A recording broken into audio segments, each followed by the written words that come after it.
Bonjour à tous et bienvenue sur ma chaîne. Vali, raconte-moi une histoire. Le poète Mistral d'Alphonse Daudet. Très belle écoute à tous. Dimanche dernier, en me levant, j'ai cru me réveiller rue du Faubourg Montmartre.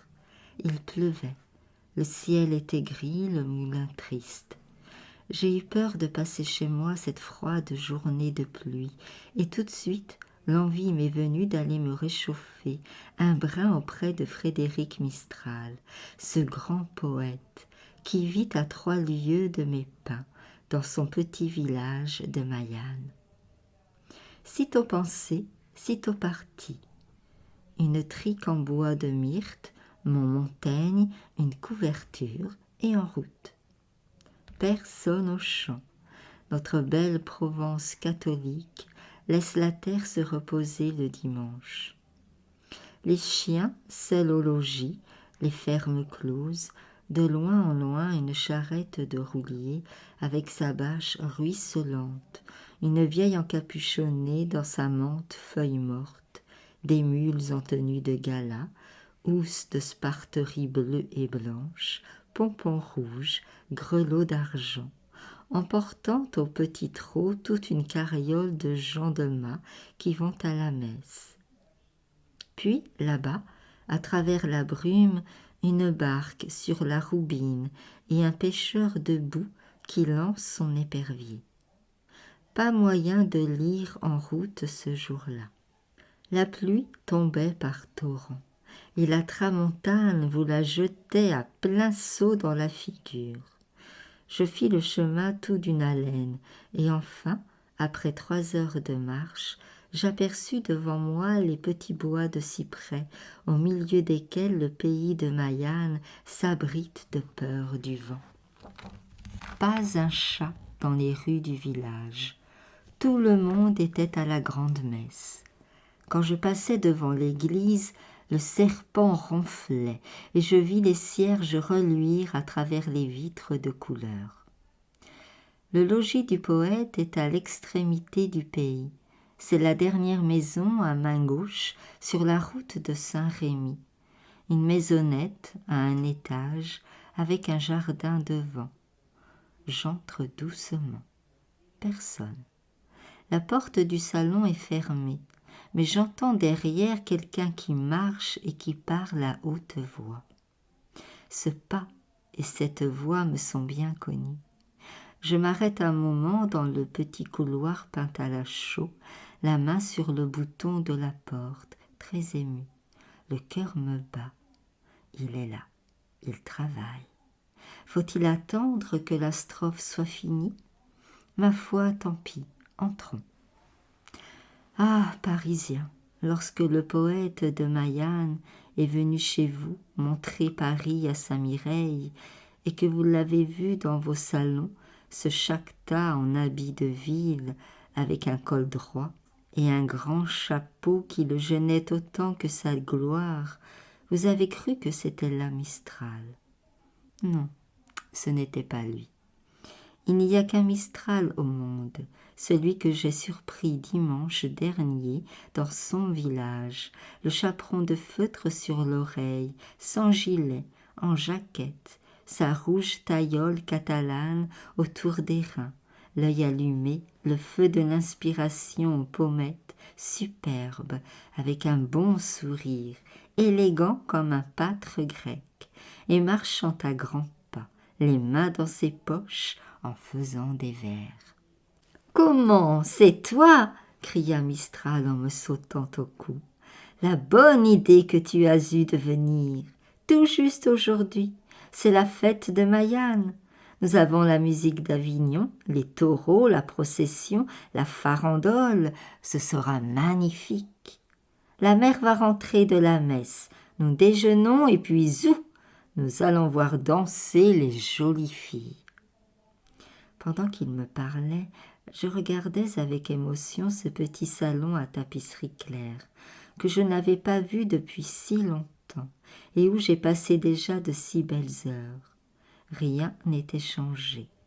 Toujours le canapé à carreaux jaunes, les 2 fauteuils de paille, la Vénus sans bras et la Vénus d'Arles sur la cheminée, le portrait du poète par Hébert, sa photographie par Étienne Carjat, et, dans un coin, près de la fenêtre, le bureau. Un pauvre petit bureau de receveur d'enregistrement, tout chargé de vieux bouquins et de dictionnaires. Au milieu de ce bureau, j'aperçus un gros cahier ouvert. C'était Calendal, le nouveau poème de Frédéric Mistral, qui doit paraître à la fin de cette année, le jour de Noël. Ce poème, Mistral y travaille depuis 7 ans, et voilà près de 6 mois qu'il en a écrit le dernier vers. Pourtant, il n'ose s'en séparer encore. Vous comprenez, on a toujours une strophe à polir, une rime plus sonore à trouver. Mistral a beau écrire en provençal, il travaille ses vers comme si tout le monde devait les lire dans la langue et lui tenir compte de ses efforts de bon ouvrier. Oh, le brave poète! Et que c'est bien Mistral dont Montaigne aurait pu dire « Souvenez-vous de celui à qui, comme on demandoit quoi faire, il se peinoit si fort en un art qui ne pouvoit venir à la cognoissance de guerre de gens. J'en ai assez de peu, répondit-il, j'en ai assez d'un, j'en ai assez de pas un. » Je tenais le cahier de Calendal entre mes mains et je feuilletais plein d'émotion. Tout à coup, une musique de fifres et de tambourins éclate dans la rue, devant la fenêtre. Et voilà mon Mistral qui court à l'armoire, en tire des verres, des bouteilles, traîne la table au milieu du salon et ouvre la porte aux musiciens en me disant « Ne ris pas, ils viennent me donner l'aubade, je suis conseiller municipal. » La petite pièce se remplit de monde. On pose les tambourins sur les chaises, la vieille bannière dans un coin, et le vin cuit circule. Puis, quand on a vidé quelques bouteilles à la santé de monsieur Frédéric, qu'on a causé gravement de la fête, si la farandole sera aussi belle que l'an dernier, si les taureaux se comporteront bien, les musiciens se retirent et vont donner l'aubade chez les autres conseillers. À ce moment, la mère de Mistral arrive. En un tour de main, la table est dressée. Un beau linge blanc et 2 couverts. Je connais les usages de la maison. Je sais que lorsque Mistral a du monde, sa mère ne se met pas à table. La pauvre vieille femme ne connaît que son provençal et se sentirait mal à l'aise pour causer avec des Français. D'ailleurs, on a besoin d'elle à la cuisine. Dieu, le joli repas que j'ai fait ce matin-là. Un morceau de chevreau rôti, du fromage de montagne, de la confiture de moût, des figues, des raisins muscats. Le tout arrosé de ce bon Châteauneuf des Papes qui a une si belle couleur rose dans les verres. Au dessert, je vais chercher le cahier du poème et je l'apporte sur la table devant Mistral. « Nous avions dit que nous sortirions, » fait le poète en souriant. « Non, non, Calendal, Calendal. » Mistral se résigne et de sa voix musicale et douce, en battant la mesure de ses vers avec la main, il entame le premier chant. D'une fille folle d'amour, à présent que j'ai dit la triste aventure, je chanterai, si Dieu veut, un enfant de Cassis, un pauvre petit pêcheur d'anchois. Au dehors, les cloches sonnaient les vêpres, les pétards éclataient sur la place, les fifres passaient et repassaient dans les rues avec les tambourins. Les taureaux de Camargue qu'on menait courir mugissaient. Moi, les coudes sur la nappe, des larmes dans les yeux, j'écoutais l'histoire du petit pêcheur provençal. Calendal n'était qu'un pêcheur, l'amour en fait un héros. Pour gagner le cœur de sa mie, la belle Estérelle, il entreprend des choses miraculeuses, et les 12 travaux d'Hercule ne sont rien à côté des siens. Une fois, s'étant mis en tête d'être riche, il a inventé de formidables engins de pêche et ramène au port tout le poisson de la mer. Une autre fois, c'est un terrible bandit des gorges d'Olioul, le comte Sévéran, qu'il va relancer jusque dans son aire parmi ses coupe-jarrets et ses concubines. Quel rude gars que ce petit Calendal! Un jour, à la Sainte-Baume, il rencontre 2 parties de compagnons venus là pour vider leur querelle à grands coups de compas sur la tombe de maître Jacques, un Provençal qui a fait la charpente du temple de Salomon, s'il vous plaît. Calendal se jette au milieu de la tuerie et apaise les compagnons en leur parlant. Des entreprises surhumaines. Il y avait là-haut, dans les rochers de Lure, une forêt de cèdres inaccessible, où jamais bûcheron n'osa monter. Calendal y va, lui. Il s'y installe tout seul pendant 30 jours. Pendant 30 jours, on entend le bruit de sa hache qui sonne en s'enfonçant dans les troncs. La forêt crie. L'un après l'autre, les vieux arbres géants tombent et roulent au fond des abîmes. Et quand Calendal redescend, il ne reste plus un cèdre sur la montagne. Enfin, en récompense de tant d'exploits, le pêcheur d'anchois obtient l'amour d'Estérelle, et il est nommé consul par les habitants de Cassis. Voilà l'histoire de Calendal. Mais qu'importe Calendal, ce qu'il y a avant tout dans le poème, c'est la Provence de la mer, la Provence de la montagne, avec son histoire, ses mœurs, ses légendes, ses paysages, tout un peuple naïf et libre qui a trouvé son grand poète avant de mourir. Et maintenant, tracer des chemins de fer, planter des poteaux à télégraphe, chasser la langue provençale des écoles. La Provence vivra éternellement dans Mireille et dans Calendal. Assez de poésie, dit Mistral en fermant son cahier. Il faut aller voir la fête. Nous sortîmes. Tout le village était dans les rues. Un grand coup de bise avait balayé le ciel, et le ciel reluisait joyeusement sur les toits rouges mouillés de pluie. Nous arrivâmes à temps pour voir rentrer la procession. Ce fut pendant 1 heure un interminable défilé de pénitents en cagoule, pénitents blancs, pénitents bleus, pénitents gris, confrérie de filles voilées, bannières roses à fleurs d'or, grands seins de bois décorés portés à 4 épaules, saintes de faïence coloriées comme des idoles, avec de gros bouquets à la main, chapes, ostensoirs, dais de velours vert, crucifix encadrés de soie blanche. Tout cela ondulant au vent dans la lumière des cierges et du soleil, au milieu des psaumes, des litanies et des cloches qui sonnaient à toute volée. La procession finie, les saints remisés dans leur chapelle, nous allâmes voir les taureaux, puis les jeux sur l'air, les luttes d'hommes, les 3 sauts, les trangles-chats, le jeu de l'outre et tout le joli train des fêtes de Provence. La nuit tombait quand nous rentrâmes à Mayenne.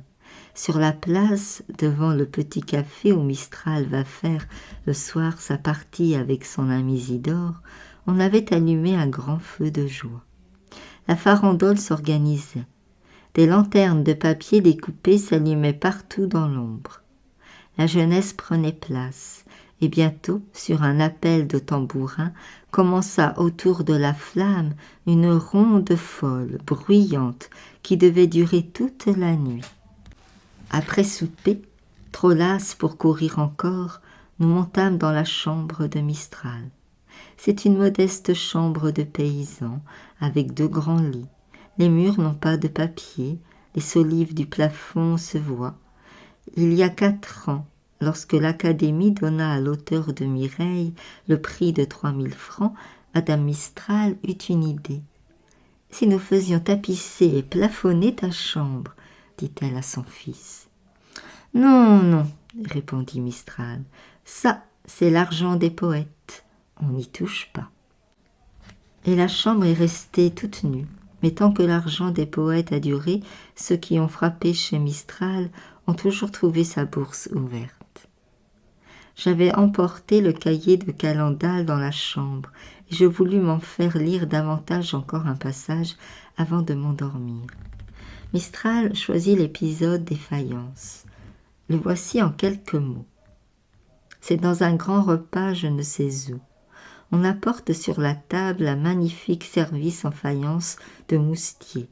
Au fond de chaque assiette, dessiné en bleu dans l'émail, il y a un sujet provençal. Toute l'histoire du pays tient là-dedans. Aussi, il faut voir avec quel amour sont décrites ces belles faïences. Une strophe pour chaque assiette, autant de petits poèmes d'un travail naïf et savant, achevés comme un tableautin de Théocrite. Tandis que Mistral me disait ses vers dans cette belle langue provençale, plus qu'aux trois quarts latine, que les reines ont parlé autrefois et que maintenant nos pâtres seuls comprennent, j'admirais cet homme au-dedans de moi, et songeant à l'état de ruine où il a trouvé sa langue maternelle et ce qu'il en a fait, je me figurais un de ces vieux palais des princes des Baux, comme on en voit dans les Alpilles.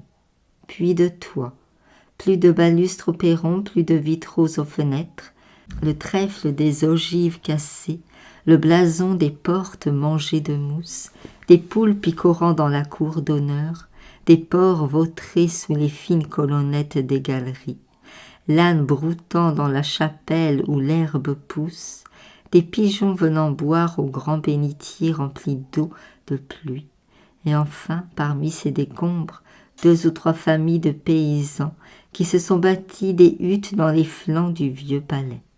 Puis voilà qu'un beau jour, le fils d'un de ces paysans s'éprend de ces grandes ruines et s'indigne de les voir ainsi profanées. Vite, vite, il chasse le bétail hors de la cour d'honneur, et, les fées lui venant en aide, à lui tout seul, il reconstruit le grand escalier, remet des boiseries aux murs, des vitraux aux fenêtres, relève les tours, redore la salle du trône, et met sur pied le vaste palais d'autre temps, où logèrent des papes et des impératrices. Ce palais restauré, c'est la langue provençale.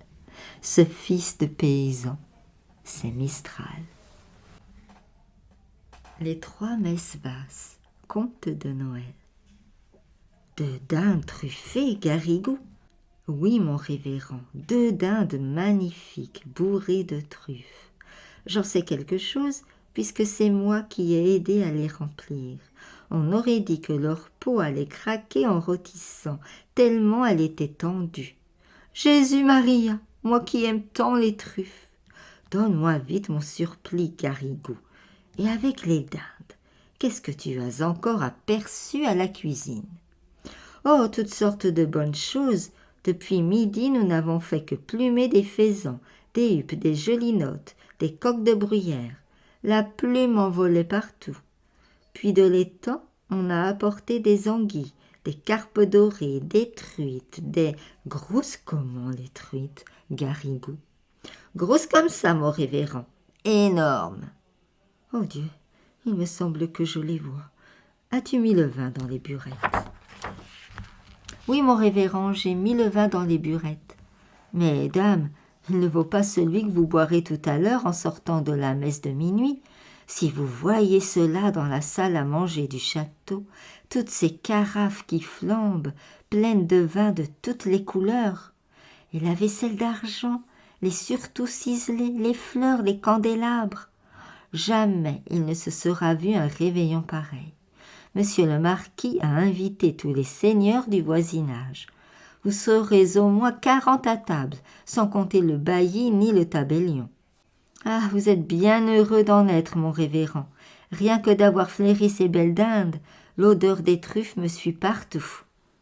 Allons, allons, mon enfant, gardons-nous du péché de gourmandise, surtout la nuit de la nativité.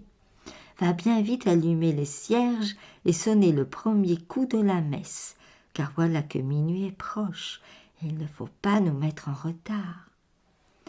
Cette conversation se tenait une nuit de Noël de l'an de grâce 1600 et tant, entre le révérend Dom Balaguer, ancien prieur des Barnabites, pressentement chapelain gagé des cires de trinquelage, et son petit clerc Garrigou, car vous saurez que le diable, ce soir-là, avait pris la face ronde et les traits indécis du jeune sacristain pour mieux induire le révérend père en tentation et lui faire commettre un épouvantable péché de gourmandise.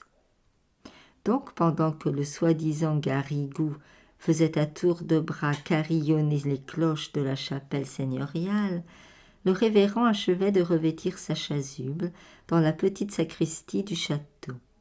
Et l'esprit déjà troublé par toutes ces descriptions gastronomiques, il se répétait à lui-même en s'habillant. Des dindes rôties, des carpes dorées, des truites grosses comme ça.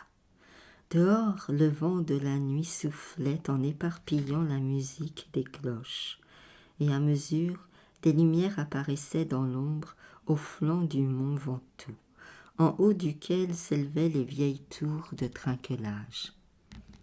C'étaient des familles de métayers qui venaient entendre la messe de minuit au château. Ils grimpaient la côte en chantant par groupes de 5 ou 6, le père en avant, la lanterne en main, les femmes enveloppées dans leurs grandes mantes brunes où les enfants se serraient et s'abritaient.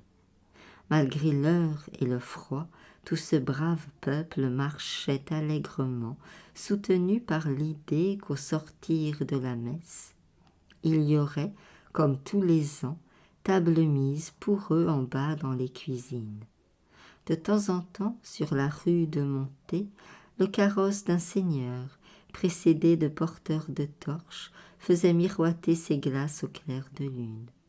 Ou bien une mule trottait en agitant ses sonnailles, et à la lueur des falots enveloppés de brume, les métayers reconnaissaient leur bailli et le saluaient au passage.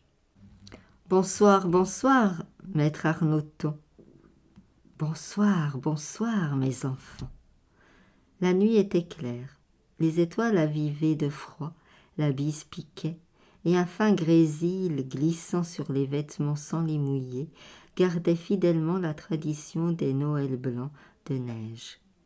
Tout en haut de la côte, le château apparaissait comme le but, avec sa masse énorme de tours, de pignons, le clocher de sa chapelle montant dans le ciel bleu-noir, et une foule de petites lumières qui clignotaient, allaient, venaient, s'agitaient à toutes les fenêtres, et ressemblaient, sur le fond sombre du bâtiment, aux étincelles courant dans des cendres de papier brûlé. Passé le pont-levis et la poterne, il fallait, pour se rendre à la chapelle, traverser la première cour, pleine de carrosses, de valets, de chaises à porteurs, toute claire du feu des torches et de la flambée des cuisines. On entendait le tintement des tournebroches, le fracas des casseroles, le choc des cristaux et de l'argenterie remuée dans les apprêts d'un repas.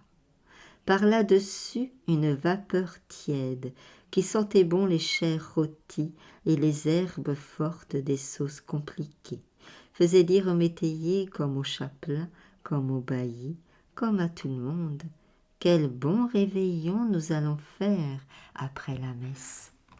Dreling, dreling, dreling, dreling, c'est la messe de minuit qui commence. Dans la chapelle du château, une cathédrale en miniature, aux arceaux entrecroisés, aux boiseries de chêne montant jusqu'à hauteur des murs, les tapisseries ont été tendues, tous les cierges allumés.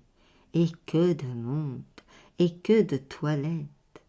Voici d'abord, assis dans les stalles sculptées qui entourent le chœur, le sire de trinquelage, en habit de taffetas saumon, et près de lui tous les nobles seigneurs invités. En face, sur des prie-dieu garnis de velours, on prit place la vieille marquise douairière dans sa robe de brocart couleur de feu, et la jeune dame de trinquelage, coiffée d'une haute tour de dentelle gaufrée à la dernière mode de la cour de France. Plus bas, on voit, vêtus de noir, avec de vastes perruques en pointe et des visages rasés, le bailli Thomas Arnauton et le tabellion Maître Ambroise, deux notes graves parmi les soies voyantes et les damas brochées. Puis viennent les gras majordomes, les pages, les piqueurs, les intendants, dames barbes, toutes ces clés pendues sur le côté à un clavier d'argent fin. Au fond, sur les bancs, c'est le bas-office, les servantes, les métayers avec leurs familles, et enfin, là-bas, tout contre la porte, qu'ils entr'ouvrent et referment discrètement, messieurs les marmitons, qui viennent entre deux sauces prendre un petit air de messe et apporter une odeur de réveillon dans l'église tout en fête et tiède de tant de cierges allumés. Est-ce la vue de ces petites barrettes blanches qui donnent des distractions à l'officiant? Ne serait-ce pas plutôt la sonnette de Garrigou, cette enragée petite sonnette qui s'agite au fond de l'autel avec une précipitation infernale et semble dire tout le temps « Dépêchons-nous, dépêchons-nous, plus tôt nous aurons fini, plus tôt nous serons à table. » Le fait est que chaque fois qu'elle tinte, cette sonnette du diable, le chapelain oublie sa messe et ne pense plus qu'au réveillon. Il se figure les cuisiniers en rumeur, les fourneaux où brûle un feu de forge, la buée qui monte des couvercles entr'ouverts, et dans cette buée, deux dindes magnifiques, bourrées, tendues, marbrées de truffes. Ou bien encore il voit passer des files de pages, portant des plats enveloppés de vapeurs tentantes, et avec eux il entre dans la grande salle déjà prête pour le festin. Oh délice! Voilà l'immense table toute chargée et flamboyante, les paons habillés de leurs plumes, les faisans écartant leurs ailes mordorées, les flacons couleur de rubis, les pyramides de fruits éclatants parmi les branches vertes, et ces merveilleux poissons dont parlait Garrigou. Ah, bien oui, Garrigou, étalé sur un lit de fenouil, l'écaille nacrée comme s'il sortait de l'eau, avec un bouquet d'herbes odorantes dans leurs narines de monstres. Si vive est la vision de ces merveilles, qu'il semble à Dom Balaguère que tous ces plats mirifiques sont servis devant lui sur les broderies de la nappe d'autel, et 2 ou 3 fois, au lieu de Dominus vobiscum, il se surprend à dire la bénédicité. À part ces légères méprises, le digne homme débite son office très consciencieusement, sans passer une ligne, sans omettre une génuflexion. Et tout marche assez bien jusqu'à la fin de la première messe. Car vous savez que le jour de Noël, le même officiant doit célébrer 3 messes consécutives. Et d'une, se dit le chapelain avec un soupir de soulagement. Puis, sans perdre une minute, il fait signe à son clerc ou celui qu'il croit être son clerc et « Dreling, dreling, dreling, dreling !» C'est la seconde messe qui commence, et avec elle commence aussi le péché de Dom Balaguère. « Vite, vite, dépêchons-nous !» lui crie de sa petite voix aigrelette la sonnette de Garrigou. Et cette fois le malheureux officiant, tout abandonné aux démons de gourmandise, se rue sur le missel et dévore les pages avec l'avidité de son appétit en surexcitation. Frénétiquement il se baisse, se relève, esquisse les signes de croix, les génuflexions, raccourcit tous ses gestes pour avoir plutôt fini. À peine s'il étend ses bras à l'Évangile, s'il frappe sa poitrine au confiteor. Entre le clerc et lui, c'est à qui bredouillera le plus vite. Versets et réponses se précipitent, se bousculent. Les mots à moitié prononcés, sans ouvrir la bouche, ce qui prendrait trop de temps, s'achèvent en murmures incompréhensibles. « Oremus, ps, ps, ps, mea culpa, pap, » pareils à des vendangeurs pressés, foulant le raisin de la cuve, tout de barbotte dans le latin de la messe, en envoyant des éclaboussures de tous les côtés. « Dom scum » dit Balaguère. « Stu-toi » répond Garrigou. Et tout le temps la dame ni petite sonnette est là qui tinte à leurs oreilles, comme ces grelots qu'on met aux chevaux de poste pour les faire galoper à la grande vitesse. Pensez que de ce train-là, une messe basse est vite expédiée. Et de 2, dit le chapelain tout essoufflé, puis sans prendre le temps de respirer, Rouge, sûr, il dégringole les marches de l'autel et... Drenning, drenning, drenning, drenning. C'est la 3e messe qui commence. Il n'y a plus que quelques pas à faire pour arriver à la salle à manger. Mais hélas, à mesure que le réveillon approche, l'infortuné Balaguer se sent pris d'une folie d'impatience et de gourmandise. Sa vision s'accentue. Les carpes dorées, les dindes rôties sont là, là, il les touche, il les... Oh Dieu, les plats fument, les vins embaument, et secouant son grelot enragé, la petite sonnette lui crie « Vite, vite, encore plus vite !» Mais comment pourrait-il aller plus vite? Ses lèvres remuent à peine, il ne prononce plus les mots, à moins de tricher tout à fait le bon Dieu et de lui escamoter sa messe.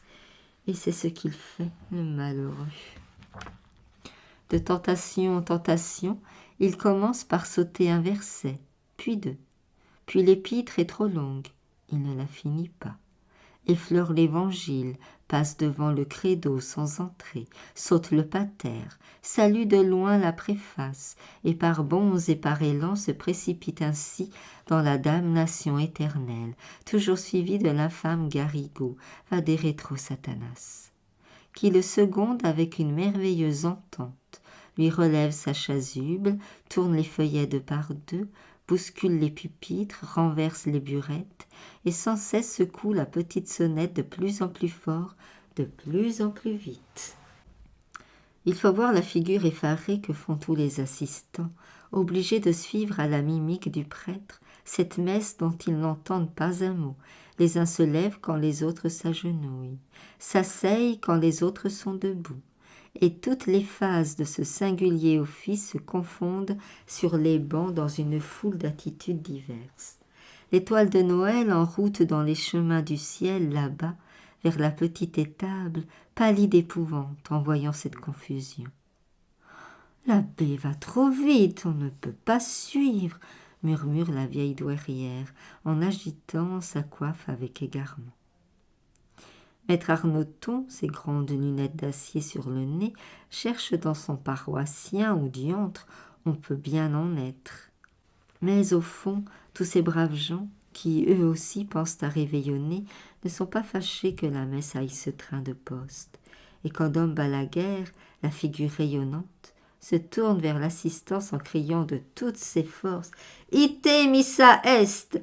il n'y a qu'une voix dans la chapelle pour lui répondre un « Deo gratias !» si joyeux, si entraînant, qu'on se croirait déjà à table au premier toast du réveillon. 5 minutes après, la foule des seigneurs s'asseyait dans la grande salle, le chapelain au milieu d'eux. Le château, illuminé de haut en bas, retentissait de chants, de cris, de rires, de rumeurs, et le vénérable Dom Balaguer plantait sa fourchette dans une aile de jolies notes, noyant le remords de son péché sous des flots de vin du pape et de bon jus de viande. Tant il but et mangea, le pauvre saint homme, qu'il mourut dans la nuit d'une terrible attaque, sans avoir eu seulement le temps de se repentir. Puis, au matin, il arriva dans le ciel encore tout en rumeur des fêtes de la nuit, et je vous laisse à penser comme il y fut reçu. « Retire-toi de mes yeux, mauvais chrétien !» lui dit le souverain juge, notre maître à tous. « Ta faute est assez grande pour effacer toute une vie de vertu. Ah, tu m'as volé une messe de nuit. Eh bien, tu m'en paieras 300 en place, et tu n'entreras en paradis que quand tu auras célébré dans ta propre chapelle ces 300 messes de Noël, en présence de tous ceux qui ont péché, par ta faute et avec toi. » Et voilà la vraie légende de Dom Balaguer, comme on la raconte au pays des Olives. Aujourd'hui, le château de Trinquelage n'existe plus, mais la chapelle se tient encore droite tout en haut du mont Ventoux, dans un bouquet de chênes verts. Le vent fait battre sa porte disjointe, l'herbe encombre le seuil, il y a des nids aux angles de l'autel et dans l'embrasure des hautes croisées, dont les vitraux coloriés ont disparu depuis longtemps. Cependant, il paraît que tous les ans, à Noël, une lumière surnaturelle erre parmi ces ruines, et qu'en allant aux messes et aux réveillons, les paysans aperçoivent ce spectre de chapelle, éclairé de cierges invisibles, qui brûlent au grand air, même sous la neige et le vent.